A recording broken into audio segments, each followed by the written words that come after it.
Hey, everybody. Welcome to the Book Leads Impactful Books for Life and Leadership. I'm your series host and leadership performance coach, John Jaramillo. This podcast series is about getting to the books that have impacted and influenced people in my network, friends, colleagues, coworkers, business owners, people that I've only just met for the first time. So many of these interviews have been people that when you see us on screen together, that's the first time that we've spoken aside from email. So that's been a blessing to this whole pandemic of COVID-19. In any case, these are great leads that I believe that I can get to great books that have those great insights and make them great leaders, business owners, entrepreneurs, individuals, citizens, whatever it may be that contributes to whatever it is that, however, they want to go through their path in life. So the way that I cover these books is I have three categories. The first category is a book that I haven't read that they're schooling me on. The second category is a book that we've both read and we're covering together, whether specifically for the episode or we've read it in our previous lives before this series. And then the third one is when I get to speak to authors of the books, or in some cases, publishers who are trying to get the message out of their book, but I still want to pose those similar questions and get an idea of where they're coming from, who they are, what they want to deliver in the value of that book. So for this episode, I'm going to get to talk to the author of the book, and my guest will be Jason Morrie. Jason is the founder of Values of the Wise. He is also a philosophical thinker, social critic, author, essayist, blogger, and a student of the tradition of arts and letters. After junior college, he earned a bachelor's degree summa cum laude in psychology and social behavior from the University of California Irvine and was inducted into Phi Beta Kappa for excellence in liberal scholarship. Jason went on to earn a master's degree in clinical psychology from the California State University Fullerton. He then obtained thousands of hours of experience counseling clients of all types. It was in that capacity that Jason became intrigued by and began to study wisdom, values, and ethics. And Jason has earned a graduate certificate in philosophy and ethics from Harvard University Extension. His fourth book is titled Wisdom, a Very Valuable Virtue That Cannot Be Bought. And Jason, that has already come out in 2022, or it's an upcoming release? Yes, it came out in March. Okay. And Jason lives in Hendersonville, North Carolina, in that area with his wife and pets. And I met Jason when he had heard of the podcast, wanted to reach out and have this kind of discussion to, again, share that value and get his message out there. And I took a look at his website, his work, and I find it fascinating because you don't hear too much about wisdom. You hear it here and there, but just in the last couple of years, Jason, I wonder what has happened to wisdom. It always seems like people have information or misinformation and they weaponize it to the degree that they want, to the capacity that they want, to the end result that they want. But I don't think I've really heard anything is that plays into that traditional idea that I have of wisdom. So I'm excited to get to this conversation, to get your take on obviously your background, your book, and what wisdom looks like today. So thank you for joining me.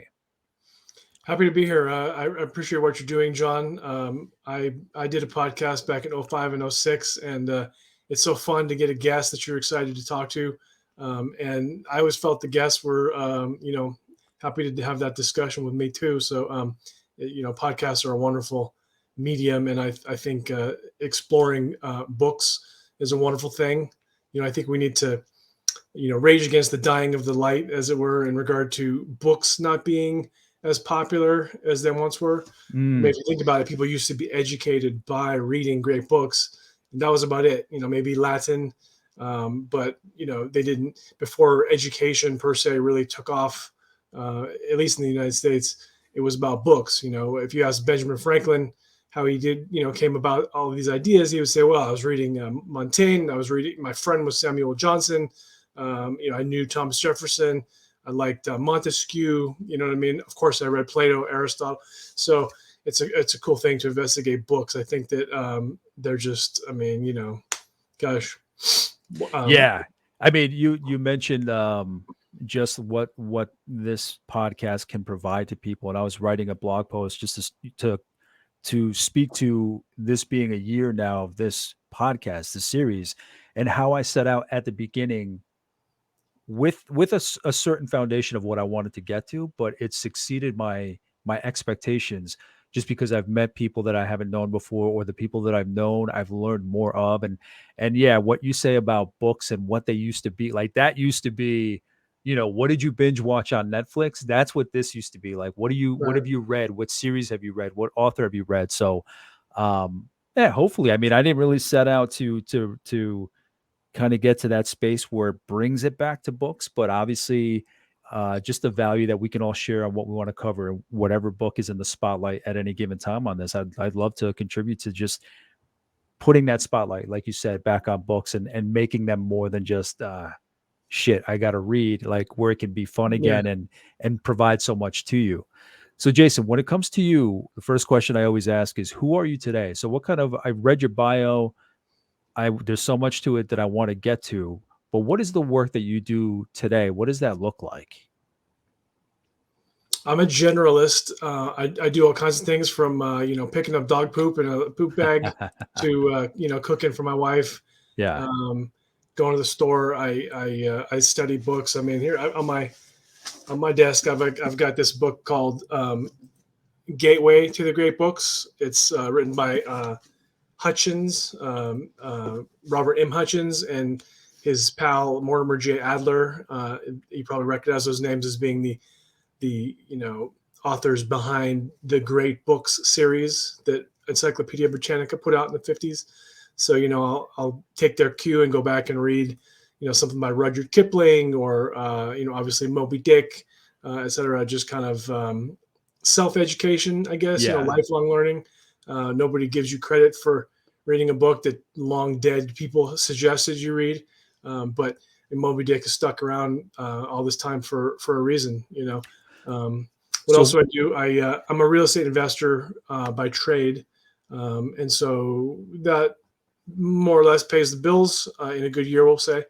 That's a purely capitalistic endeavor. I mean, here I am, essentially kind of indirectly a landlord, and landlords, we kind of have a bad name these days because of rent increases. So I find that work to be challenging, of course, because making money and keeping money rather than losing it and squandering it is a high challenge. I'm not saying it's easy, yeah. but it's also sort of a little on the shallow side of things. It's about this thick, whereas one great book can be this thick. You can learn more from some experience. You can learn more from dosing MDMA one time than you can being a real estate investor for 10 years, I think, as far as That's like a completely different episode that I would want to get into, is just that comparison. Yeah, I think it's a necessary evil, but I mean, we got to look at ourselves as like a going concern. You know what I mean? If we Yeah. just focus completely on what we wanted to do and not Right, what we right, right. needed to do to survive, I mean, that's the way I started my coaching business, was having the full-time job first, and then, making my headway and trying to figure out what I want that to look like. So I don't think too many people can blame me for doing it that way. No, thanks. Well, there is a little bit of pride in being a entrepreneur, essentially, because when you work for somebody, when you so-called trade your time for money, you make that other person wealthy, if at all possible, be that an individual or a corporation or whatever. And so an entrepreneur has the unique challenge of saying, I'm going to step out on my own. I'm going to do it my way. I'm going to take the risk. And Yeah. it's either going to succeed or fail. And it's sort of like this libertarian odyssey of like, who am I going to blame if I get involved in a bad investment, or who's to blame if over the years I grow less wealthy and then I have to get a job at, frozen yogurt shop to try to, make a living in my retirement. So You, anyway, you know what I've realized though, like as I've gotten older, is like when you're younger, you're like, okay, I'm gonna work hard, I'm gonna get my education, bust my ass, and get rich. But then as you get older, you realize like the real power behind all that is like the freedom to do what you want. that's true. That Yeah, it's just like the freedom of time. Your freedom is yours. You can do as much or as little as you want, but you have the choice of what you do with your time. Because the worst part about working for somebody else is just allowing them to dictate how you spend your energy, how you spend your passion, your purpose. And I find so many places temper that down. They hold you back from yeah, exploiting all those gifts, all those values that you have. So I've realized how much the importance of it is just freedom. That's the key to for me, success is just getting up and just getting to do what you want to do. I hear you. And just to dive down philosophically, freedom always entails a sense of responsibility. Because if you think about John McAfee, I don't know how to pronounce it, but the software guy, Yep. He's well known for having completely screwed his life up. He was extremely wealthy, and he was buying the Lamborghinis and the this and that. And private islands. Like, oh my God, I screwed everything up. Mark Twain had a period in life where he made some bad investments, and he was literally poor. And he's like, shit, what am I going to do? And he had to go on tour, essentially doing speaking gigs in order to pay off debt, which is super interesting. I mean, Mark Twain, but he did what he had to do because he didn't want to, end up life being, in some sense, a loser, meaning somebody who squandered everything and ended up, biting a bullet or whatever. So not like the derogatory definition of loser, but somebody who has lost. So when I read in your bio and it's philosophical thinker, social critic, author, essayist, blogger, like how often are you writing? What triggers you to write certain pieces? Are there certain publications in which someone can find your writing? How is it that you get your word out there? What is it that gets you pumped up to do that kind of writing? Yeah, that's a multifaceted question. Let me think. Usually I kind of get inspired. I'm a little teeny bit depressed as an individual, just kind of generally. And so if I think about an idea and it causes me to, a little dopamine or whatever, I'm like, okay, I can write about that. And then and only then can I do my writing. And so I'll sit down and, bank something out. I really don't like to proofread. So for me, a piece of writing is like a work of art that I can construct in, 1 hour, maybe 2 hours. And talking about a blog, for example, I send it off, I put it up on my website, and it just kind of sits. I don't really go back and worry about what I wrote. If anybody criticizes it, it's like, okay, fine. It's just a piece of art. If you don't like that aspect, then that's cool. So is it finished for you at that point? Because I go back and edit blog posts. I haven't written blog posts in a while, but I've gone back and changed it, but it wasn't so much for the way that somebody else would read it, but just for the way that I wanted it to flow.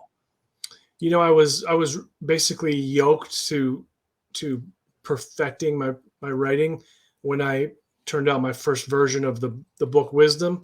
It was 470 pages, and frankly, I could have made it 550, and so I kind of cut it down to 395, and just began this long odyssey of proofing. And I just hate it. Even today, if I find a mistake, it's like, son of a, mistakes creep into books, and it's like, so writing, of course, is a perfectionistic endeavor. You don't want to write something that you don't really believe or that is inferior work.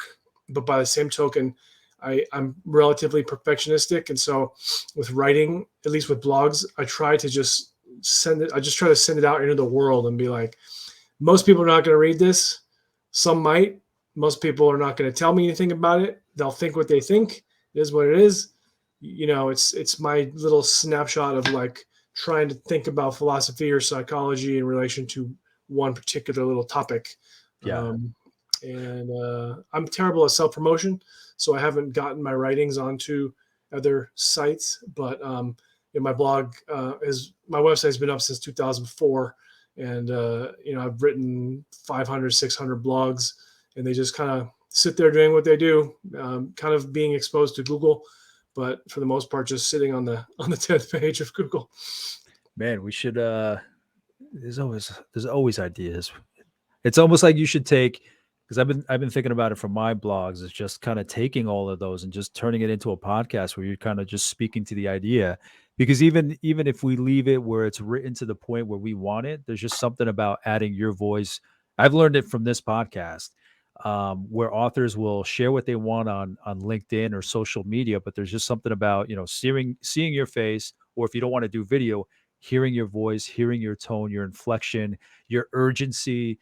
I've grown to appreciate that. So there's a lot of material there that you could come back to come back to the world of podcasting after being away from so long, and just speaking to those particular blog posts, especially because I had asked you before we started. You had mentioned those podcasts from back then, and I asked you if they were timely, if you're changing, if your thinking had changed, Yep. Yep. how would they apply to today's world. So I think that'd be amazing just to take one at a time and just say, this is what it means. Maybe this is what it meant back then when I wrote it, but in the changing of the world, this is how it may apply. Just an idea. Yeah. I'm always No, kind of thinking of just how to you got a get good this point there. knowledge out there, and we'll get to wisdom, the book and the kind of the concept, but I think that society is primed to kind of learn to think in this particular way and think in this particular way. So that's the only reason I bring that up. No, you're right. You're right. I enjoyed listening to somebody named Benjamin McAvoy. He's got a thing called hardcore literature. This guy has a capacious mind. He knows every book. He's gone through them, and in his podcast, he will go through a book. It'll be like, today I'm going to talk about Rainier Maria Rilke's book called Letters to a Young Poet, or I'll talk about Rumi, or Hawthorne, or whatever. It's just very, very heartfelt, very interesting, very deep. So I do kind of worry that the podcast space is so crowded that Oh yeah. feeling Oh, a little yeah. bit insecure about my ability to get a foothold is probably something that I would be facing right up front. You know how I get past that? I don't even think about this competing with other podcasts. I don't even Mm, think yeah, about this. And the thing is, I've scrolled through Spotify. You're like, shit, there's so many podcasts about leadership or this or that or this or that. I put it out to my network. I get feedback. That makes me happy. That's all I need. yeah, You know that's what I mean? But at yeah, the same time, I think about that my kids, and I was writing a blog post, kind of to commemorate this first year of this podcast. But I love the fact that my kids will have this library, true. video and audio, of me just getting to know somebody, talking with somebody, um, seeing my bald That's head yet beautiful. again. But there's just something I love the fact that for this particular series, I take away so much self-satisfaction that I don't get too worried about how it may rank or how it may compete with others. So I mean, just That's my two that's cents. great. Keep that in mind. Keep that I in mean, that's mind. great. People like Van Gogh, Nietzsche, perhaps they felt uncomfortable in life with how they were being received. And I mean, can you imagine Nietzsche? His mind was so, you know, fertile to get syphilis and become essentially insane for a decade and live like that. I mean, it's just feels like hell really to think of. And Van Gogh was, he died being sure he was a failure. And so to just be confident that you're doing what you want to be doing and that it is for some purpose. That's essentially what meaning is all about. Mm, And meaning people have survived drastically traumatic conditions. I'm thinking of maybe Viktor Frankl, man's search for meaning. yeah, He's yeah, I literally got that in the book right over concentration here. camp. Yeah, I got that book right over That's a there. good one to have. So you can. I think if you can find meaning for something, you can endure almost anything. And so if you're happy doing what you're doing, you feel like it's going to be useful to Yeah. at least yourself, maybe other people, then that is what can keep people going. See, every response just warrants a different, yet another tangent, because that reminds me of, I was talking to somebody a few years ago about our anxiety, and she was sharing with me what she does to get, hers, dissipating or going away, and I shared what mine was, and mine was helping people. And this was before I read Man's Search for Meaning, because he says that at the end. Like, I think I'm paraphrasing, but when people ask him, what's your purpose, he says something to the effect of helping others. Yeah. And this person that I was talking to said something like, well, no, you have to make sure that you can do it without people, that it's internal. Um, and I'm not saying this about her, but to me, that would almost seem very vain in some sense, where it's kind of like me getting what I can't do that. Like, I don't have it in me. I'll have satisfying moments, satisfying conversation, have a couple of drinks, have fun, where I'm fulfilled, but it's never going to be the same satisfaction as somebody saying to me, if I'm coaching them, I never looked at it that way. I Yeah. never considered that question. Or the first time that I got an aha moment from a student when they hadn't seen themselves in a particular light and I pointed something out, that aha moment, somebody's like a self-awareness kind of opening up. I mean, to me, just helping somebody else is just that's powerful. So even with somebody, just one person receiving our conversation in a certain way or taking certain lessons away from you who they'd never met if you and I hadn't connected, That is true. That is true. that's what keeps me going. Yeah. That's an interesting way to look at things. And, it would probably be, you're rising to the highest levels of fulfillment Mm. and self-actualization when you think about other people and you wish to help them. Now, little footnote: Yeah. there's a little bit of there can be a little bit of vanity in Oh helping yeah. others, because after all, when you're helping somebody, you kind of want them to thank you for it and recognize you as being the person who did it. And so the ultimate in helping is when you kind of remove that aspect of it and you think, Oh I'm yeah. serving, in that Christian type sense of Yep. serving, not because you want to get into heaven, but because you Yes. feel like this is what God has instilled in you, and you're doing your thing. And I have made peace with that where I think I don't have numbers. I don't know that there's a study, but I think a lot of people may feel like that. That when they volunteer, um, it may be 50-50. I do it completely selflessly because this is good for them. And then there are people that are like, you know what? It makes me feel good. So I thought about that. Like when I do stuff for other people, when I help other people, what is it? Is Yeah. it is it one? Is it the other? Is it both? And it's a mix of both. I'm not gonna lie. It feels good. So I have considered that. I've made peace with it. And I think as long as there is value created for, especially for the person I'm trying to help, first and foremost, I'm at peace with that kind of just residual satisfaction that I feel. In any case, yeah, I told you I could take you down a tangent. I'm curious, what can you tell me what from your past led you down this path? What was it from your past that led you to all these particular steps in your life that led you to what you're doing today?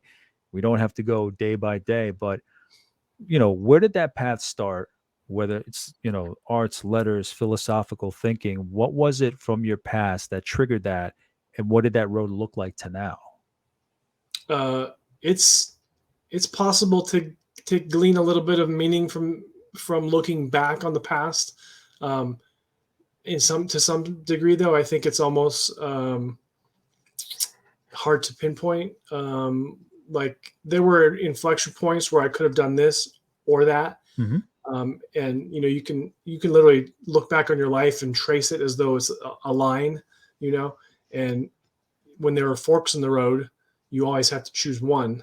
Hmm. And so I guess during certain experiences, I was drawn in this direction, but I'm not sure if I intended it. Yeah, and listen, it's never to say you knew you were going to end up right here, specifically doing everything you're doing. What was that? How did you know? What was that path that you took to get to now?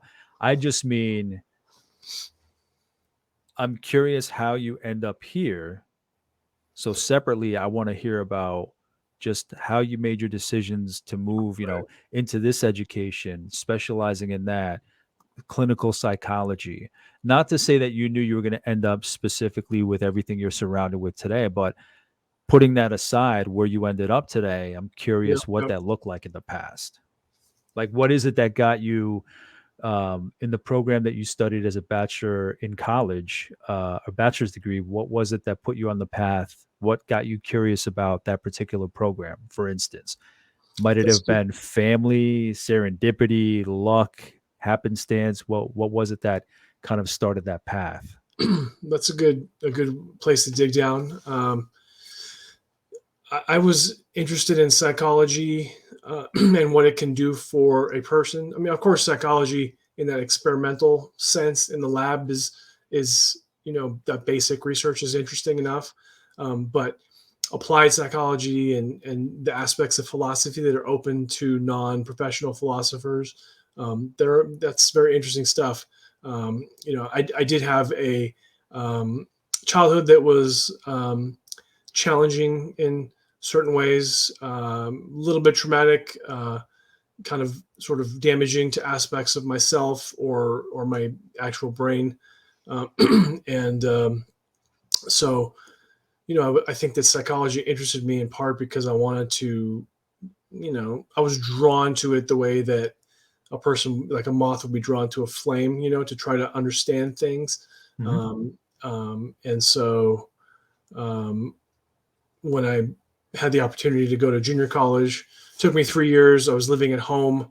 It was sort of boring and weird, and wasn't really the college experience. And my parents had gotten divorced a year prior. My father was depressed, so it was not a super fun 3 year period. But and I didn't do that well academically.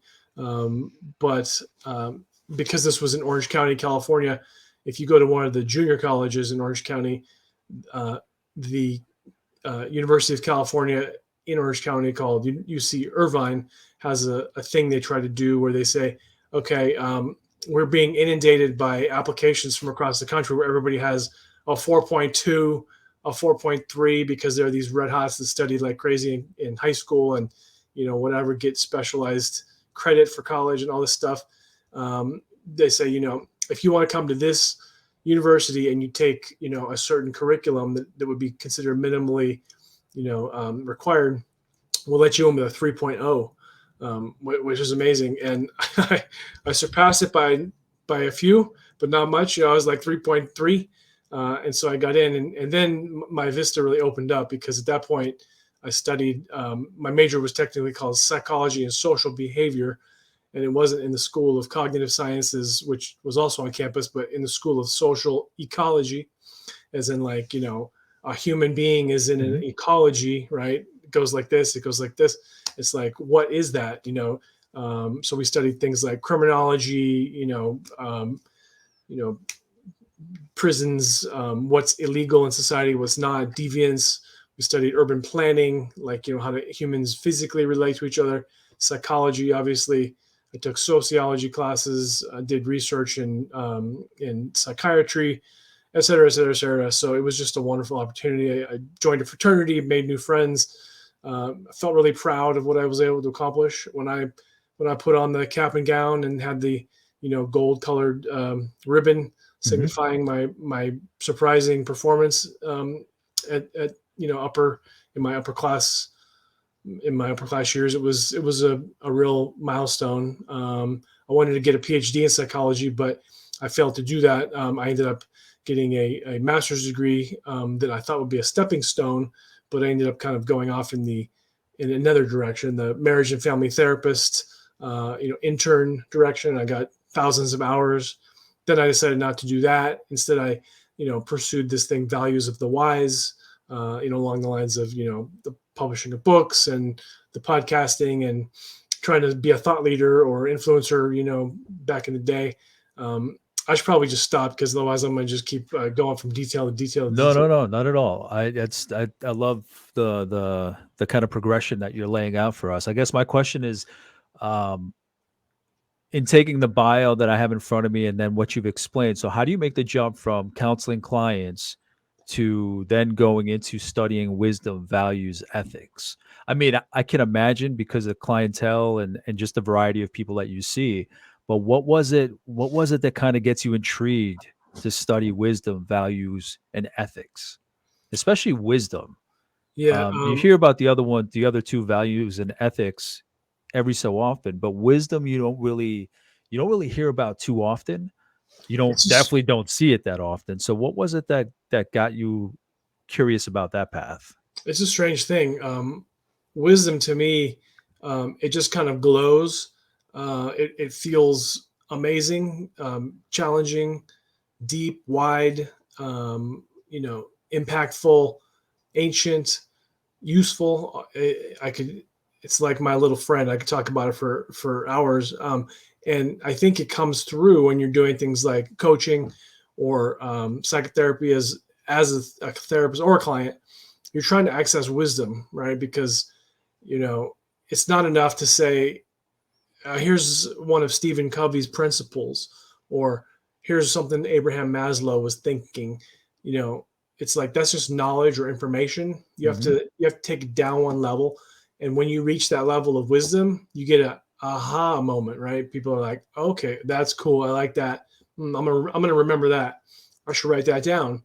Things like that. So I kind of just brought in quotations sort of naturally because I like them. And when I was trying to think of what to say at times, uh, it was sometimes easy just to be like, oh, that reminds me of something that Will Durant said, or Jacob Branowski, or Eleanor Roosevelt, or Gandhi, thousands of others. Obviously, I couldn't remember all these things, Yeah, yeah, yeah. but if you can put the right quote at the right time, it can be like a little explosion for somebody. They're like, I agree. I wow, agree. I wow. agree. There've been plenty of blog posts that I've written that started just based on a quote that I Yep. heard, Yep. and applying it to things that I see in coaching. Now, when it comes to recognizing, appreciating wisdom, the way you just explained it, is it because there was a lack of it around you? Was there a particular person that espoused it? Because it just seems like something you don't see too often, that kind of wisdom. Is it that it was missing, or you happened to come across somebody that kind of gave off that curiosity of wisdom, or was it strictly just from your reading as a student of philosophical work? I mean, there's an intellectual history that goes back to Socrates, and a lot of people on forward through the years, and so it's like there are principles and ideas. Like I've mentioned Hutchins and Adler before. They come up with great ideas in quotes, and they're like, "There's only so many great ideas. We think there are 80. I forget how many, but wisdom is one, obviously, and so it's a thing, and so if you can believe that there's something worth doing, looking at there, it can just be like opening up a um, um, I don't know. It's like opening up a book in which you'll find, 50,000 words, all of which can be useful to you, just to kind of explore an idea. So, the first day I was doing one of my internships at a health facility for the very mentally ill, an old man came in, and he said he was sort of suicidal, like existential, angst. Didn't really want to live anymore. Most of his friends had died, this type of thing, and we became, really tight as far as therapist client goes. We had a kind of a friendship almost because we were just sort of like it's like we found each other. Even though he was much older and really very significantly different than me. I mean, he was like Mr. Beat generation who grew up, and I was Mr. 23-year-old or whatever. But he would be like, I mean, the guy could memorize poems in an amazing way. It was just shocking to hear him, bust out he could memorize things like the love song of J. Alfred Prufrock. I don't know if you know anything about that, but it's like shockingly long, extremely old. And he was able to put it to memory. While he was in prison, essentially, he would be like, I read the Bible over a period of a week when I was in prison. I committed, the love song of Prufrock to memory. I read all this different stuff. And so he and I just kind of batted things back and forth. I would say, that's interesting. That reminds me of this. He would say, well, do you even know who, Viktor Frankl is? I'd be like, yeah, but tell me about him. And, back and forth, back and forth, back and forth. The purpose of it was not just my own edification, because I was growing at a very fast rate when I was listening to this guy. I don't know if you've ever read Tuesdays with Morrie, but it was like Yeah. that. It's like the old man imparting stuff to me, and what I would give to him would be sort of like trying to help him with his symptoms and to try to feel better, mentally healthier, and have more hope and whatever. And it worked. I knew him until the day he died. I was there 2 days before his death, and so it was just very, very, very clear that philosophy is not dead. It's something that exists right there in the room if you want it to. There's a thing called philosophical counseling. Mhm. It's kind of like psychotherapeutic counseling, except philosophers do it. They say, well, this is very Aristotelian in nature, or you're facing a moral dilemma. Let me tell you about moral dilemmas. There's a thing that Aristotle came up with, the idea of the mean. Courage is right in the middle on a spectrum between being courageous and being cowardly, and you want to be not a courage, being rash and being cowardly, and courageous is what you want. That's where character exists and thrives, is when you can find the mean between certain things, and access those deep values and live a life that is flourishing, the good life, things like this. So Who's your favorite philosophical thinker or philosopher? Is there one that it's you like go to that stands out, or is it kind of just it's a Mount 500 Rushmore of way the tie. greats? What's that? It's a 500-way tie because, um, like I said, I'm a generalist. I believe that, if somebody said something worth noting, then that's great. If they're famous and they say something that's not worth noting, then it's not worth noting. I mean, Oprah can say things that are foolish or nonsense. Sometimes she says things that are incredible.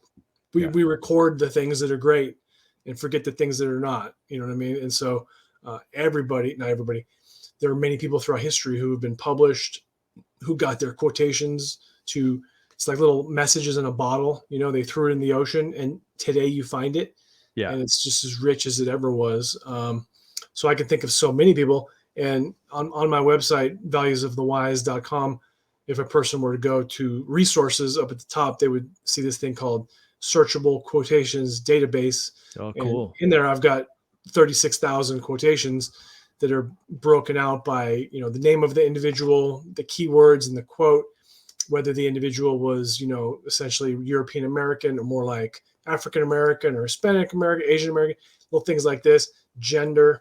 So you can look for, what are the quotes by female African Americans on peace, or what are the quotes by non-Western thinkers, Huh. on justice. And so I think of it more like a chorus, rather than saying who's the best singer in the chorus.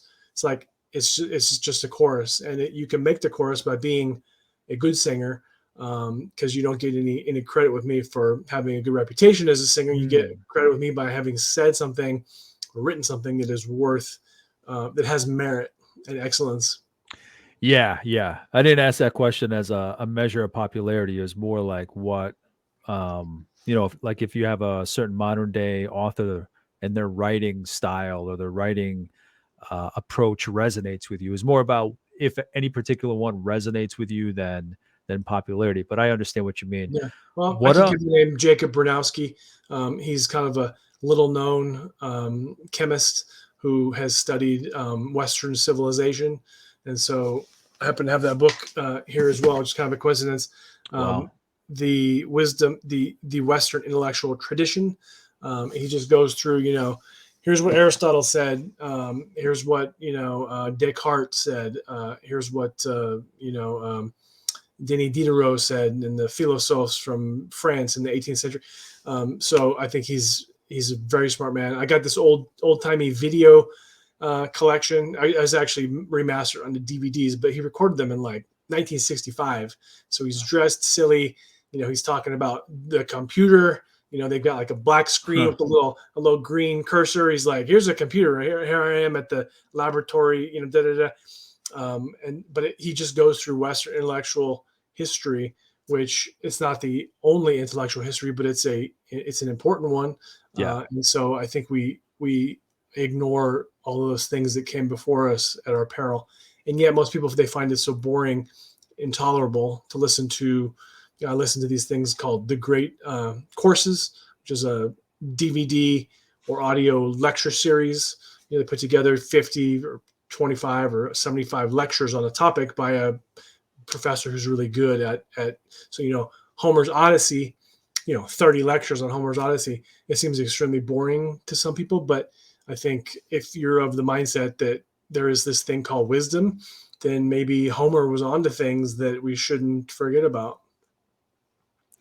Yeah. I think just in thinking about how people may think something is boring, but I mean, it's a lot of times it's about I mean, it's just the evolution of how we think of things, the way we write today versus having written then, and just the interpretation. I mean, some people can't just pick it up, read it, and take away what it means. Like you do have to have that guide or whatever you want it is, call it, Jason, somebody that kind of points out what the words mean, how they're Yeah. meant, or could possibly mean. I think I feel that some way of us about just kind Shakespeare. of, what's that? I feel that way about Shakespeare. Yeah, It's exactly. incredibly tough to read, but nobody would deny that there's stuff in Macbeth, Julius Caesar, that's really relevant even today. I mean, it's wonderful Absolutely. to look at something, maybe Machiavelli, who wrote The Prince Hmm. back in 1500s. He was talking about, how a totalitarian type of a leader should, maybe not that, that's not the right word, but a monarch, how they should lead. And you can see glimpses of that in what Trump did to this country, for example. It was like a Machiavellian nightmare. It's like The Handmaid's Tale on crack. I mean, just terrible Yeah. stuff. And so instead of thinking of it like, oh my God, Trump came to power in 2016, don't think of it like that. Think of it like these types of men have been trying things like this for millennia. And there are famous ones like Caesar, Robespierre, Stalin, and people like Orwell have written about them in 1984 and things like, let's think about this as a phenomenon. It's Yeah. trying to learn from Yeah. history. Yeah. Yeah. Um, yeah, the writing has been on the wall, but because it's put in such a language or people don't like studying history or anything in the past, they're doomed to repeat it or surprised when it shows up. So, Right. um, your website, what else can people find on your website? When did you launch your website? What is that? What has that looked like? How have you evolved it? Or yeah, what can people find? What kind of information? It was in 2004. Oh, that's right. Yep. And I started doing podcasts in '05 and '06. I have written many blogs. That quotation search engine is something I'm really quite proud of because I had to put those in myself. Sometimes I was spending, lonely nights, no date, no wife, feeling kind of down, but I could still, go through, somebody's written words and extract from them a very interesting quote and put it in that database and tag it to a particular value. That's one of the things that I think I bring to the table is that I say, okay, Khalil Gibran, the famous Lebanese poet, said this in his masterful work, The Prophet. But what is it? What's it about? What does it mean? Obviously, everybody can. It's like a form of art to think, what did Gibran mean when he said this? But I like to tie it to a value, and then if you have a stack of 1,000 quotations about the same value, it really leads you to have a deep understanding of that value if you can go through those and think about them, you kind of meditate on them, Yes. pick one, put it on. Some people, they take lipstick or a marker or whatever and they write on their mirror, they write something that's, be the change you wish to see in the world, or Yeah. no one can make you feel inferior without your consent. Just little snappy things that could be thought of as like fast food in the intellectual world, but then again, who's to judge? If you get great meaning from something written a long time ago. I mean, Helen Keller, she couldn't see, she couldn't hear, and yet she learned all this stuff and said these amazing things and was a great person. Wow, like if we forget about Helen Keller or maybe somebody like Anne Frank, what a shame. Mm. Could you blame us, or how should I say? Can you be surprised if American society collapses and we don't read the Diary of Anne Frank anymore because it's too boring? The writing is on the wall, as you said. Yeah. Yeah, the idiocracy is Exactly. upon us. It really is, just because we've gone from what you said with Ben Franklin, for instance, talking about books that he's read and looking to the past, and now we're just kind of like on our technology looking forward. And it was Right. interesting what you said about taking all these quotes of common themes that had a common theme or a common focus from various thinkers. Because I always say that about books. Like people will ask me why I have so many books on leadership or areas of leadership. It's because everybody's going to have their own language to put to it, their own tone, their own words.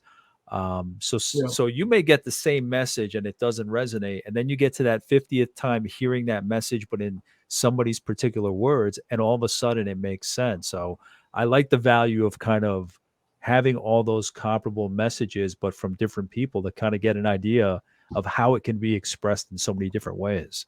I appreciate that. I'm sort of taking my cue from Aristotle, from Socrates, and of course Plato, who wrote about Socrates. As you probably know, Socrates never wrote a thing. It's kind of like Jesus; they never wrote a thing. Extraordinarily influential. That's interesting stuff. But he was famous for going around the streets of Athens and just saying, "Hey, come over for a second. I want to ask you a question." He started talking with people about values, and it was very interesting stuff. The dialogues of Plato are super interesting, along the lines of, how do you become virtuous? What is justice? What does it mean to live a good life? He thought about those things as being the most challenging stuff, and was thought of as wise for doing it. And we've made some progress, but to some degree, we're still kind of hazy on honor. Honor was the word that I remember trying to tell my friend John, who I mentioned, my psychotherapy companion. I wanted to tell him a quote about honor, and I couldn't think of who said it, or I couldn't regurgitate it, basically. So I went home later that night, went through my stack of written notations about quotes, from a philosophy class or whatever, and I was like, there it is. And so I was like, now I was off to the races, because what I had to do, of course, being a little compulsive, was I had to put it into an Excel document. You know what I mean? And then I was like, well, I got other quotes about honor. Why don't I start putting more? They stacked up, and I can see myself doing that. Yeah. I'm ridiculous with the quotes. I mark up quotations from different books, and oh my God, I've saved so many. It's kind of like I lose track of what it is I have, but I can relate to that. Jason, and before we introduce your book and you get into the book you want to discuss today, Wisdom, can you just go through the first 3 books that you wrote and what the driver, what the message was? Actually, yeah, just the path, like how you got to your first book, what it was about, very briefly. You don't have to go insane with the details, but what led you to your first book, what it was about, what led you to your second book, until we get to Wisdom, and then we can dive deep into Wisdom. I'll try to be brief. Sure. I should write on my mirror, be brief. And my wife's sometimes she's like, dude, I forgot what you were saying because it took you so long to finish your paragraph. She's like, make it snappy. Yeah. Anyway, I can relate. The book Building Life of Value, Timeless Wisdom to Inspire and Empower Us, was basically me putting quotations into a book based on a structure. So I got these things that I called value sets, as in like slightly allied values. So creativity, ingenuity, and vision is one value set. You can see how those are sort of related to each other and different from another value set, strength and courage, or there's one, knowledge, wisdom, and education. And so they just kind of, I don't know if you know anything about research, social science research, but factor analysis is a way of getting at, how do these things cohere? Yeah. And so a quote can fit into a creativity value set better than it can fit into a humor value set. They're not the same quote, right? But the more I can put into those value sets, the richer, more reliable, I think, case I can make for values. So Dale Carnegie says something like, I read some of Jesus. I, looked at Chesterfield. I, swiped some stuff from Socrates. That's how I got my values. How did you get your values? As in, like, if you're going to have a kind of a discussion with somebody about which value is present in a particular situation, or what you ought to value, or what a value means, you got to be able to bring evidence to the table, right? Because otherwise you're stuck in Rudy Giuliani land, where it's like, he literally said, truth is not truth. He slurred it at the camera on Fox one time. He was probably drunk. Truth is not truth. And so it's like, wait, so if you're talking about truth, you're saying there is no truth.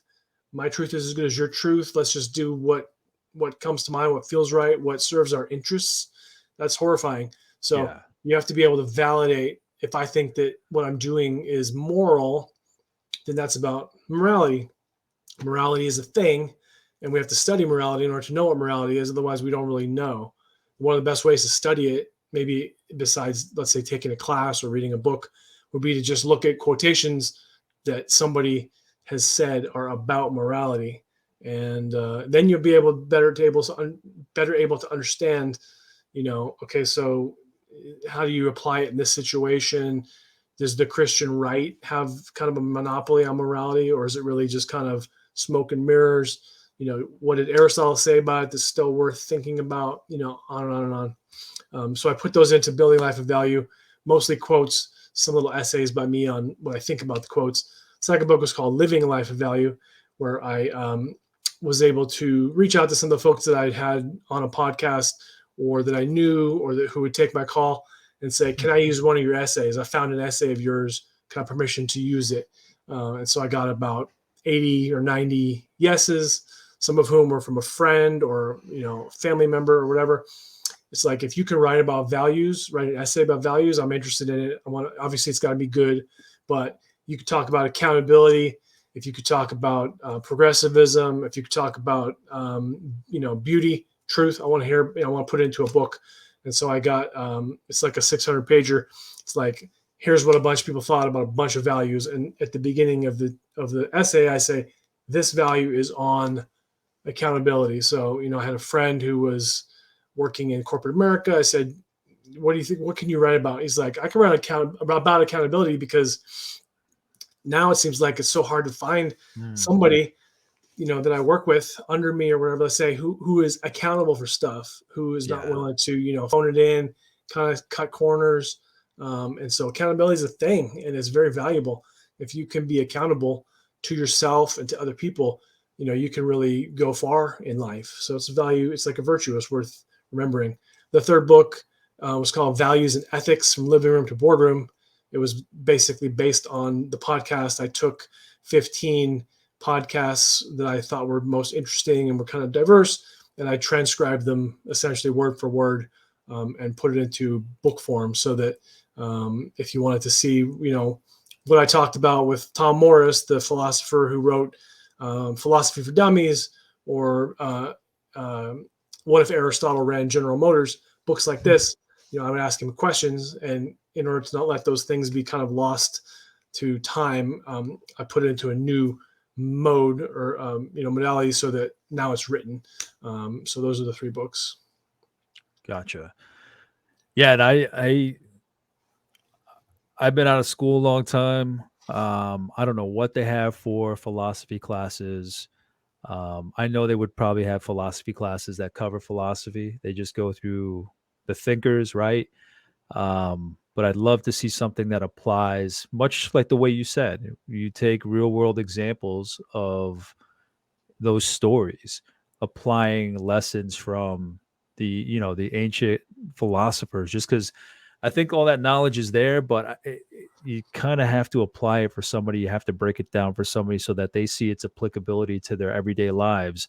And I think so many people are going, I went through school where I didn't learn any of that stuff. Where I Well, am now, what's that? I should turn you on to Harvard Extension School, because that university and many others like it, they put their classes out online. And Okay. so, I take classes now. I'll be taking one this next semester called moral deliberation, as in like how do we make decisions that are considered right? What does it mean to be right? So you got to read certain people, right? You can't just shoot from the hip. You have to learn Yeah. what it can't think about what's right. So it seems a little frightening, but you do it with a Harvard professor, or the way Harvard does it is somebody from the Boston area, who knows what they're talking about. They put together a syllabus, curriculum. You buy the books, or read the articles. You have 2 hours of lecture. You have an hour of discussion with the TA. You maybe write a paper, or they have options where you can take it for no credit, as in you don't have to be tested at all. It's just purely because you want to learn it. So Yeah. that's good Yeah. I stuff. think we need that at, every university. Yep. Just because I think it gets to that wisdom that can be passed down. It gets you into thinking. It gets you into critical thinking. It gets you into conversations. I wouldn't want it just to be, okay, who said what, A, B, or C? Like, I want it to be, okay, what do you think? I would want it to be more conversational than actually, conversational papers, but not tests. I think people need to get to conversations expressing their ideas. I think what gets a lot in our own way, is that we don't know how to express ourselves. So Yeah. I mean, there's so much that needs to be fixed externally that we take in, and there's so much that we have to work on internally that we have to get out through that expression. So, in any Mhm. case, was just curious about that. But what about, let's jump into wisdom. How did you come to, what was the decision? How did that take place to write this particular book, your fourth book? Yeah, these are all tough questions.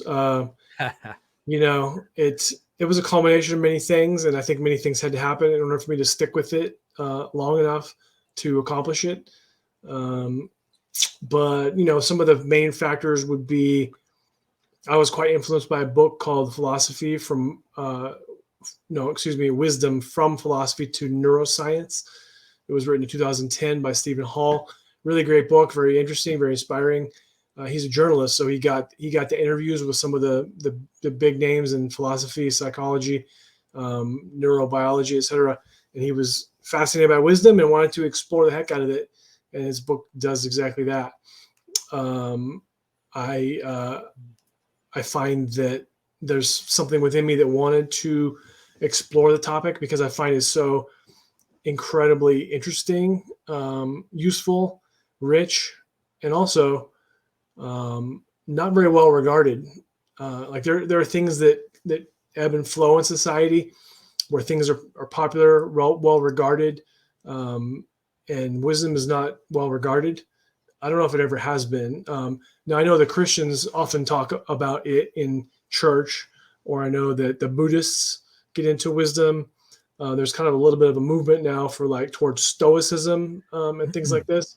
So I'm not saying that nobody knows about it, but I'm saying it's not popular. There's no Netflix series called "What's Wisdom." It's I don't know if it's a little confusing or a little intimidating or a little boring. Jason, is it the info? I know it's not just the information, but is it, when you see somebody and I'm curious if there's anybody in the public spotlight that we may know, the public, that you see as wise and kind of espousing this wisdom, but is it, in addition to the information that they kind of translate and evolve for us in their thinking and their sharing, is it just how they carry themselves? Is it how they present the information? Like, what is it that stands out to you about wisdom? And first of all, so many questions in there, and I apologize, but who do you see today as somebody that espouses that wisdom? You can find them if you look. It's not like people are not out there in the age of YouTube, and publishing is more popular than ever now. Mhm. Interestingly, audiobooks, podcasts. There's a bunch of people that are talking about wisdom, um, specifically because obviously people like yourself touch on wisdom because you don't want to discuss things with clients that's kind of like useless or fly by night stuff or doesn't hold water. So you're kind of getting at wisdom in relation to personal growth. So is it that they're covering wisdom and that's why they're wise, or is it Well, something about, aside from covering wisdom, something that they present? so Does that make sense? The Okay, Dalai okay. Lama is like a slam dunk for that question because he talks about wisdom. He's been thinking about wisdom for 70 years or Mhm. whatever. He was born into wisdom, literally, and he's always talking about things that are like wisdom centric or whatever, Yeah, or yeah. wisdom adjacent. That's kind of my approach. Is like wisdom. It's like if you look at wisdom, there's almost like a bit of a blind spot. It's a little hard to determine what that is. But if you look away from it a little bit, you see these things that surround it. Yeah, So, I mean, there's thinking about information, and then there's thinking about thinking, yeah, right? and Right? the values that underlie that are related to wisdom are very important. So, compassion, for example, is one of the main things that the Dalai Lama will discuss and believes wholeheartedly in. Other things too, meditation to get to know yourself, nonviolence, things like this. But compassion is quite related to wisdom, and so that's why it's part of one of the chapters in my book because you can't really be wise without being compassionate. So if you wanted to kind of get at wisdom, you could kind of go through 20 back doors, and then through each door you'll see wisdom, but the door says critical thinking up on top. I Or can take a says, guess, but why can you not have wisdom without compassion? I kind of want to hear why that is. What? well, I think that humans tend toward at least two different polarities. So humans are well known to be selfish and jerks and violent and quick-tempered and overly concerned with their own best interests. They're also well known to raise infants. They get oxytocin floating through their brain when they have an infant, and their life just changes. They're like, oh my God, I feel love now. People who serve others, true Christians or good people, they can feel that other people really do matter, and that it's like an I thou relationship to talk about Martin Buber, the theologian.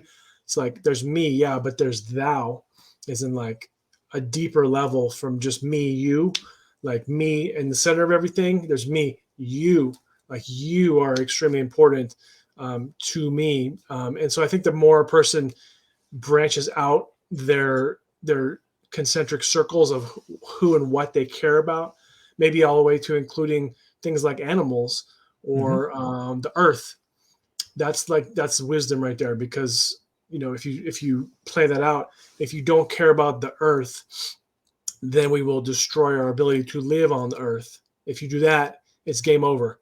Game over means lack of wisdom. So it's wise to care about the earth now while we still have a chance. And caring about the earth it's not you caring about yourself, because people don't think that the earth, the environment and other people have anything to do with them in the present, unless they have a mindset that says, I care about what other creatures experience. I care about making sure that we don't just keep dumping carbon dioxide and methane into the atmosphere like there's no tomorrow. I care about all this stuff. And that's a thing of beauty. But also, paradoxically, if you care about these other people, you get something back, right? You mentioned, I love helping people. Well, there's a two-way street there, right? You help them because you're driven to, and in so doing, you feel better. So the Dalai Lama is not prescribing some sort of a workout regimen for your brain. He's saying, if you feel compassion toward others, your life is going to be better. So just do it, man. Like, wake up and do it. What's your problem? That's kind of an example, I think. So how do you describe, where did the title come from? Wisdom, a very valuable virtue that cannot be bought. So specifically, why did those words come to you? I can imagine there were iterations, but that Yes. cannot be bought. Is that kind of like a dig at society today? Were you seeing something that you didn't want to see? Obviously, you felt like something was lacking, or where did that come from? Well, another subtitle I had in mind was integrating intuition, insight, and intellect. So that's kind of an interesting way to think about wisdom. But I went with this one. I don't know. It wasn't the world's greatest subtitle, but what I was aiming for there was saying it's a very valuable virtue. So valuable means you want it. It's good. It's useful. It's good. It's prized. Virtue, meaning that wisdom is a thing that if you cultivate within yourself, it's going to be better for you. You're going to grow. The world is going to be, more predictable, easier, better, more successful. So that's the first part. That can't be bought means you can't buy it, because obviously people believe that love can't be bought, right? The saddest thing in the world is a rich bachelor who has an attitude problem alone on New Year's Eve, right? They're so lonely, and they'll rent an escort because they don't want to be alone. And you can buy the escort's time or body, but you can't buy their love, right? When it's over, they're like, they point to their watch, gotta go. Call me later if you want, but you're gonna have to pay me at that time as well, right? So you can't get that person to love you just by showing your money or showing some sort of power. It's got to be more organic and richer than that. So it can't be bought for money, and yet it's so very valuable. Yeah. I find that to be just a beautiful, it's like a little gleaming diamond. Like, wait, it's so valuable to you. You really, really want it, and you can't buy it. So it leads you to say, well, how do you get it then? And so the book is sort of like an entree into wisdom is very valuable. If you believe that and you think, well, I can't buy it, how do I get it? The book only costs $15. So it's not about the money. It's like, it's about what do you do within yourself and in your world to grow wisdom.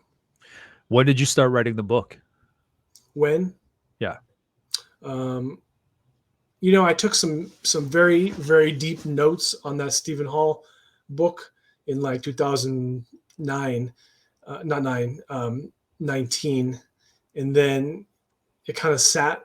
And once the pandemic kind of threw me for a loop, Yeah. I thought, I've got, just reams of notes in this book. I should like spin off of it. So maybe like a jazz artist or whatever, the drumming beat was already there and it was what it was. And I kind of did my thing with the horn around some of the things that Hall talked about. So it's not, obviously the saxophone doesn't drum a beat. It doesn't go like this, but what it does do is listens to that beat and improvises around it. Yeah. So I did that in 2021, pretty much the whole year. Okay. Okay. So if you could you give me an overview of the book? What kind of path is it that you lead the reader through? We don't have to go through the list of chapters or actually, I don't even know if there are chapters. How is it broken out? How do you guide the reader from cover to cover? What is that path you want to take them down?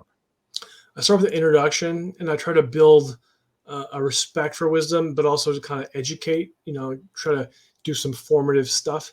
And I try to bring in some of society's problems, from the pandemic to the election of Trump and his enduring legacy. Perhaps ceaseless would be a word to describe it. Just because I think wisdom has benefits for the individual, but Aristotle and Plato, whatever, from then on, we started thinking of society as being about governance. How do we mix with each other? You have to have a society. Do you sign a social contract? Is it like the strong against the weak? How does society really work and function?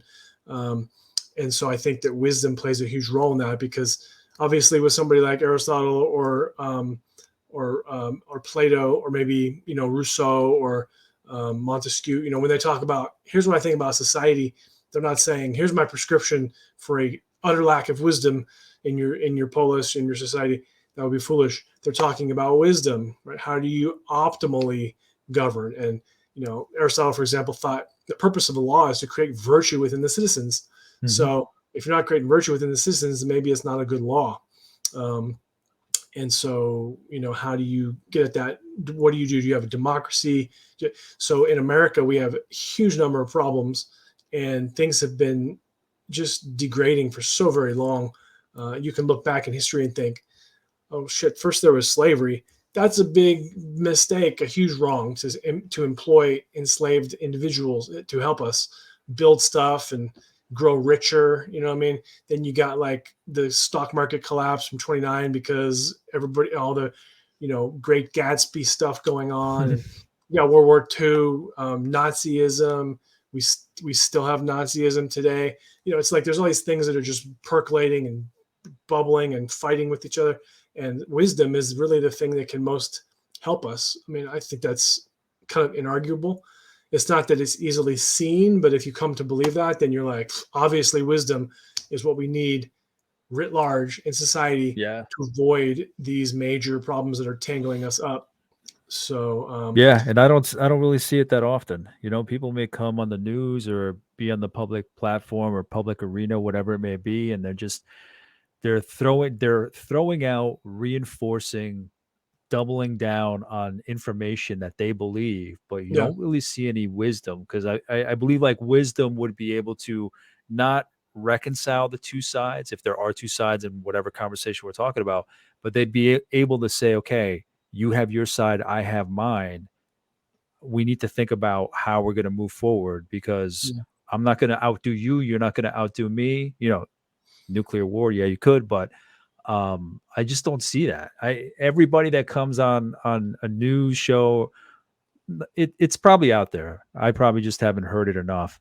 But everybody that comes on a podcast, everybody that comes on a TV show, a radio show, whatever it may be, it's kind of like they stick to their guns, and that's it. You know, I Well, have my guns, you have your guns, but very rarely does somebody say, "This is what I believe, but I'm here to listen to what you're you're espousing, what you're sharing, why you believe what you believe." And it's amazing. I mean, I've given examples of cancel culture where people have been canceled for comments about concentration camps, which are dumb comments, right? Um, Racial comments, which were dumb comments. I don't agree with them. But typically, it's kind of like if it's on a news show or a conversation show or a daytime TV show, they're just like, all right, you're suspended for 2 weeks. And then sometimes eventually they're fired. But there's no wisdom. No one comes back and says, okay, this is what you thought, but let's have a conversation about why you thought that way, why we disagree, and how we can move forward together. Very rarely in any conversation on most topics do I see anybody say or speak in that way. It's always just people doubling down on their side. And that's why I tend to not see that kind of wisdom too often. Again, I may be looking in the wrong places. Not that I expect it in pop culture, but those are just kind of examples of why what the issue I think is, why we don't see it that often. yeah, we live in a kind of a sound bitey environment. We live in an environment where utter nonsense can absolutely flourish. I mean, you can tell I'm kind of a progressive person. You listen to Rush Limbaugh carefully, and it's all nonsense, and yet it's so inflammatory and exciting to those people who just love that. And it's like an echo chamber; it goes back and forth, back and forth, back and forth. Yeah. So I like to exclude all of that stuff that's just clearly bunk. Yeah. But then Yeah. in that center, you have some people who, maybe see him on Real Time with Bill Maher, or Hmm. maybe Fareed Zakaria's show GPS, or Hmm. maybe Margaret Hoover has a pretty cool show called Firing Line, which has actually been around since like the 60s. And those are kind of good examples of really trying to get to the heart of the matter and not make it so soundbitey. Um, Yeah. Yeah. yeah. So in the book itself, once you've gone through the introduction, kind of how do you chunk out the book? Like, what does that path look like? How do you build off that intro towards your final message of value, whatever that may be at the end? Yeah, so the message at the end is let's love wisdom. And I say that I use that term very specifically, love, because love does underlie so much of what can help us at this grave time in American history, and in the history of the world. It's sort of like a Tolkien style message. Like there is this thing that is goodness, and there's love, and there's righteousness and wisdom and all these things, and we can either recognize it or we can fail to do so. And philosophy is literally from the words in Greek, the love of wisdom. So I think if we philosophize correctly, we will get closer to loving wisdom. That will be very helpful to us individually and as a society.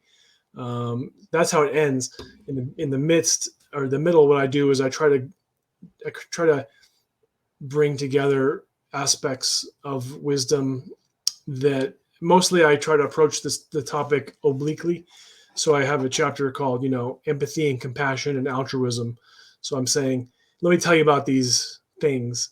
And I keep kind of reflecting on wisdom to the degree that it's possible. But really, I'm talking about what's it like to be compassionate?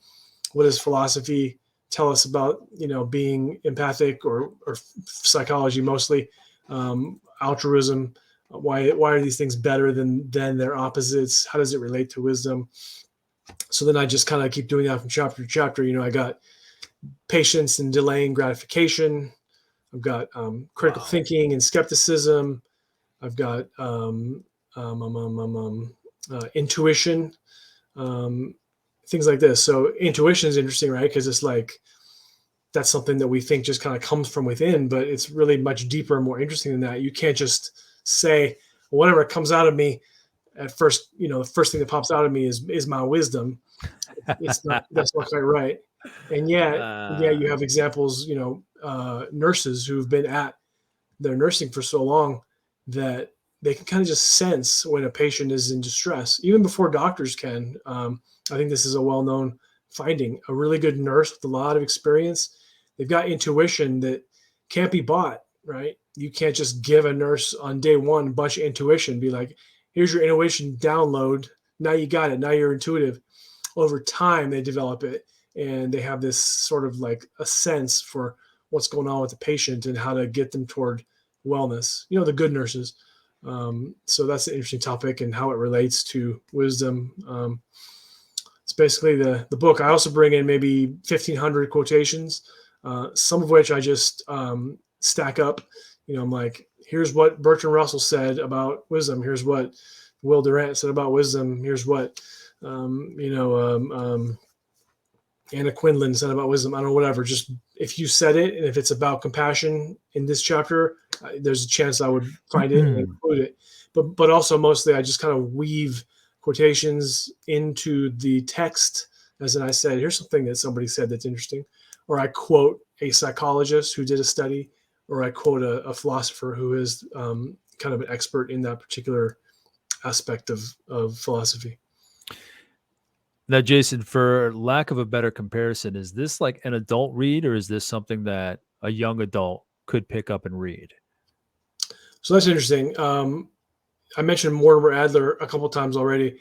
He is Mr. Old School intellectual guy. He's Mr. Great Books, Mr. Great Ideas, Mr. Arts and Letters, true education guy. And he felt that you can't even really educate a young person in these types of things. They're just not ready for it. I see that. You I can believe train that. them. You can get them to learn stuff. Obviously, they have to learn the language. They have to do this. They have to do that. But the same individual at age 17 is not going to pick up what Jane Austen was getting at in Pride and Prejudice as they would when they're 30 or 50. So he, for example, has read the same book numerous times throughout life, and he says, I get different things from it.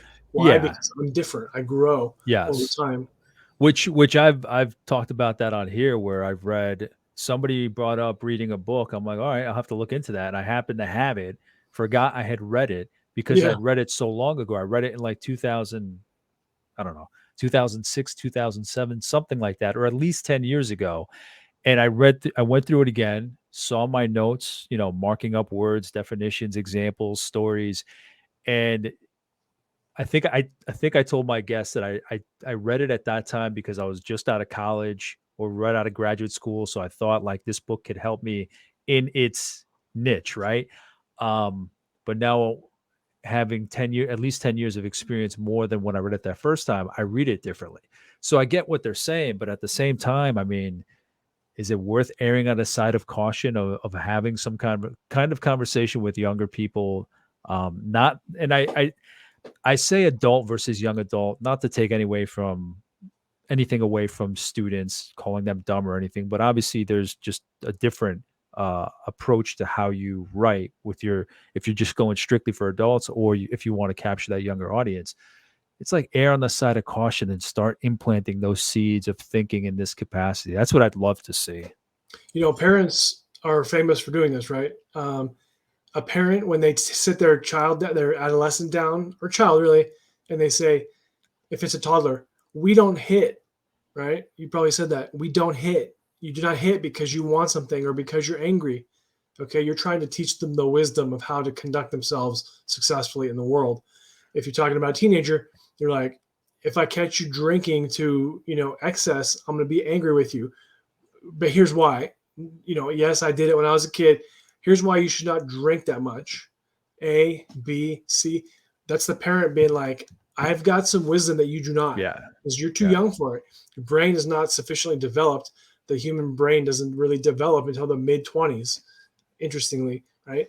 So a 17-year-old is just stuck in a relatively immature, way of thinking. Now, do 16-year-olds read Shakespeare? Yes, they do. Does that make a big difference in their lives? At times, yes, it does. They've done Shakespeare in the inner city. I'm thinking of the Hobart Shakespeareans. And it's a fantastic, I mean, people like Tupac Shakur used to do Shakespeare, and that's how he became so intellectual as he was. I'm talking about before he became Mr. Gangster Guy. Before that, he was Mr. Poetry Guy. He and Jada Pinkett went to the same prep school, and they learned all, what I mean? So students can get into stuff, but they also have so many challenges in life. Their hormones, they're trying to figure out what to do for work. So sometimes these things don't really come to you until you're ready for them. And so that's a good point. That's a very good point where, because we hear lessons all the time as kids. We hear the cliches all the time, but it doesn't sink in. You don't really get a grasp of a cliche and what it really means. Or I say cliche just because it's a good quote that's just kind of mentioned over and over and over again. But you don't really get it until you've lived it. And then you're like, okay, now that makes sense. And you don't really live it sometimes until you're in your 20s or 30s. So I get that. Interesting example would be Val Kilmer. I find him sort of fascinating. And he went to Juilliard, right? That's what you do if you're shit hot in acting. He was sort of like the Brando of his generation in a sense. Amazing actor. If you've seen Tombstone, you agree with me. The Doors, you know what I mean? Great. I love Top Gun. I love Top Gun, the sequel. That was great. Have you seen his documentary? Yes. I haven't checked it out yet, but I want to. Yeah, it's good stuff. So you can see wisdom growing slowly in the man. He used to be Mr. Smoking, drinking, trying to date Sidney Crawford. What's my latest movie? Oh, it's The Saint. I kick ass. He kind of that was a good movie though. You're right. As he aged, aged, the shoe. Come on. And now think about him. He can't speak anymore. He smoked himself into lung cancer. I don't know if lung cancer is the right word, but throat cancer. So he can't speak. They had to do magic to get him to speak in Top Gun 2. But if you watch Top Gun 2 and you love Top Gun and you think about this amazing actor, you think what his life is right now. I bet he's wiser now than he was in the past. And I bet if he had it to do over again, he would live life a little differently. Absolutely. Hindsight's 2020. So Jason, what do you think? I know this book just came out, but I'm always curious. What do you think is next for your writing? What kind of direction would you want to head in? Right now I'm putting the book onto audio because I have kind of tired of promoting it. Now podcasting is an exception, but God, I've had so many locked doors and non-returned emails and challenges getting, somebody to possibly review the book on Amazon, whatever. It's just a little bit soul stealing. So I'm kind of like, I think I've been at this for like 6 months. I need to kind of transition, but I think what would be good would be to put it on into audio so that I could get it up on Audible, iTunes or whatever. And that way it'll kind of age better. Cause I think the book is sort of timeless in a way. It's topical, but it's also timeless. And so if it's not on audio, there, maybe in 10 years, it will have been, read 1,000 fewer times or, God willing, 10,000 fewer times because people would not have had audio as an option. So that's what I'm going to do next. As to publishing a book, it's a tough road to hoe, and the promotion of a book is extremely difficult. And somebody once said, it was Benjamin McAvoy. He's like, if you don't have to be a writer, if you don't just wake up being like, I love writing, then you shouldn't write because it's too difficult. It's too difficult otherwise. Yeah. So do you know? I know, and that's the thing. That's the tricky part about asking this question to authors that have just recently published the one that we're talking about or are about to. But do you have some kind of idea after this one settles down where you might want to go for a next book? I really don't have another book in mind. I think I'm going to concentrate on taking classes. I find lifelong education to be just terribly interesting. You should create classes. That's what you should do. You should create classes like what we were just talking about. Harvard does their thing, but you have such a deep well of knowledge covering all this stuff for decades at this point. I appreciate what you say. A class based on this book, something to this effect. I think the way that, and especially I like education because obviously education is geared more towards the younger people. And I think, we have to worry about what society's going through, our communities are going through, because we don't have this kind of wisdom or any percentage of it in most of us. But at the same time, it has to be like a two-pronged approach. You have to kind of offset what is already happening in the adults in society that are already out there, kind of the opposite of what wisdom is. And at the same time, two-pronged. The younger people too, you got to start getting them thinking in that way.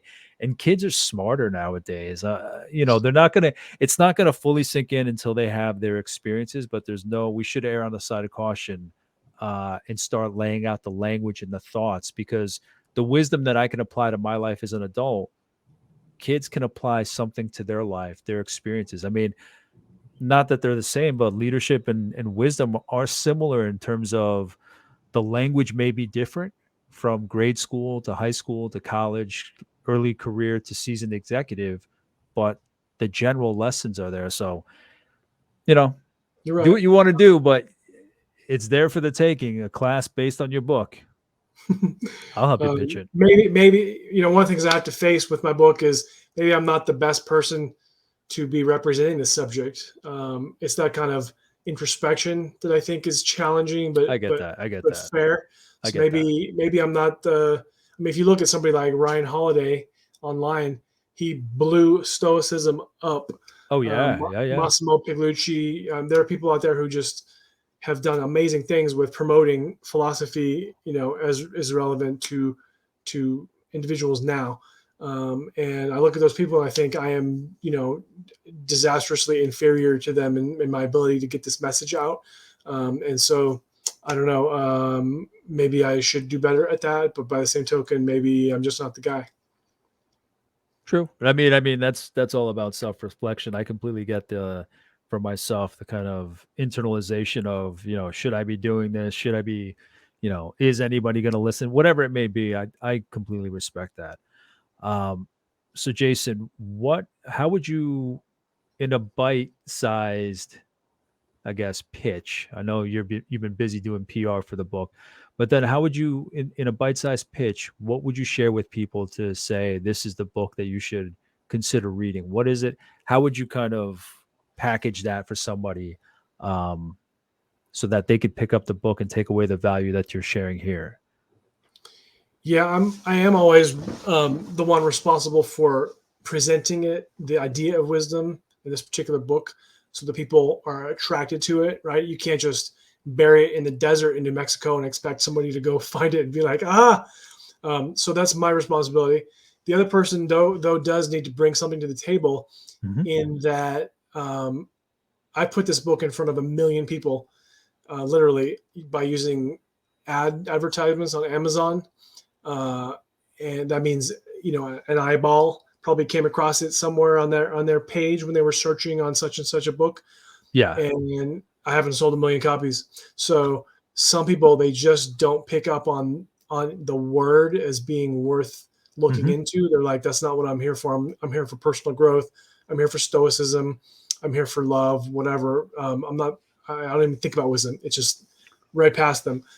So it's sort of like a person and I will naturally meet when I publish a book and I represent a book in some way that is attractive, and this person is looking for wisdom.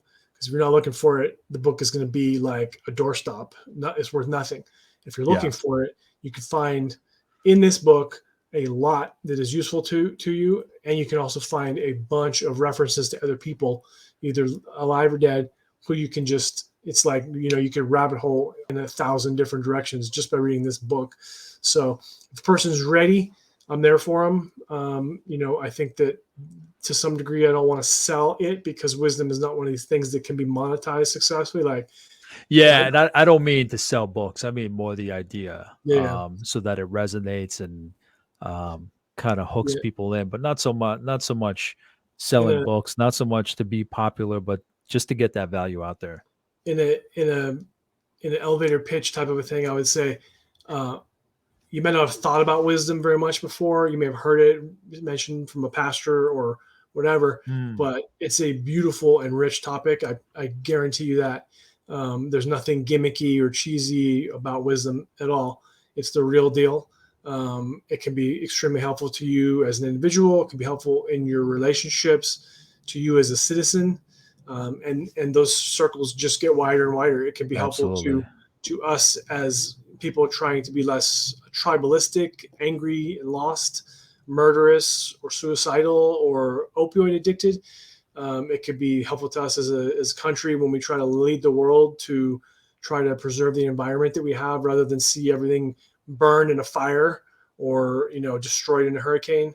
It can be helpful as human beings trying to live a life that is at the same time rewarding but also good and helpful to other people.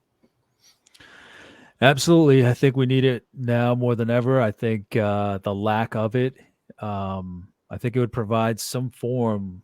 The main thing that I see is kind of just some mediation to all the bullshit, the Yeah, extremes that are going on. That's the way. It's not the only use for it, but I wish it would show its head more because I think we kind of need that mediation, or else it's just going to implode because no one's going yeah, to talk to each other. So I yeah. appreciate you, Jason, sitting down with me to discuss this book, your fourth book, Wisdom, a Very Valuable Virtue That Cannot Be Bought, that came out earlier this year. So I appreciate your time and just sharing your insights and all the philosophical thinkers, the names and the quotes that you shared. So thank you so much.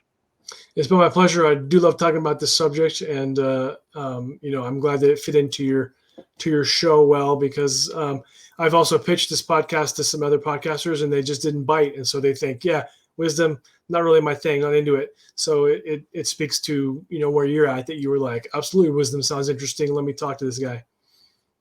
Yeah, that was my reaction. When you reached out and said, "Hey, I've heard your podcast and, here's my book. It recently came out." It's just something that you don't see about written about even in blog posts, I'm always on, different websites and seeing what's out there and what's cliche, what's like the word of the moment or the phrase of the moment or the concept of the moment, and you never see anything about wisdom. And I think that's what we need more of, just obviously for the reasons that we laid out here, where society is right now. So yeah, I That was jumped really at the cool. opportunity just to pick your brain about it. So thank you. Right on. And if there's anything that I might have missed, there's, so much to cover. I go on tangents and we're limited on time, even though we're at an hour and a half now. If there's anything that I might have missed that you're curious about, send me a message or send Jason a message. I'll post all his information when I publish the episode to YouTube and all the audio platforms. But in the meantime, seek out the wisdom in your life. And I know it's not as easy as just saying that, but keep that in mind. Uh, I will post all this information about the book and Jason and anything that Jason shares on social media. I really do think it's important. I know I keep beating that dead horse, but in any case, thank you so much for watching and listening, and I'll talk to you in the next episode. Take care. Bye.